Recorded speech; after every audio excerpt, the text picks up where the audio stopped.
తెల్లవారి AICC office నుంచి వారి శివయాత్రకు బయలుదేరడానికి అన్ని ఏర్పాట్లు చేసినప్పుడు వారి వాహనంలో కూర్చోవడానికి నన్ను ముందుకు పిలిస్తే నేను అక్కడికి వెళ్ళి నించున్నాను.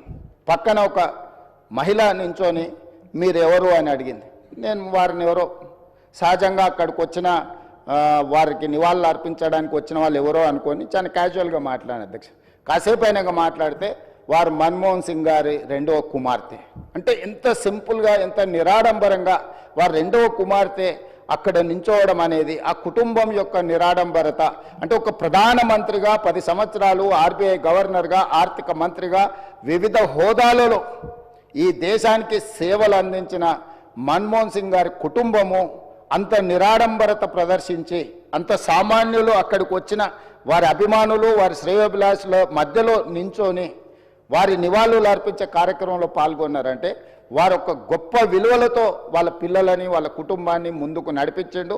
వాళ్ళ కుటుంబానికే కాదు అధ్యక్ష, ఈరోజు ఈ దేశ యువకులకు అందరికీ కూడా డాక్టర్ మన్మోహన్ సింగ్ గారు ఆదర్శము.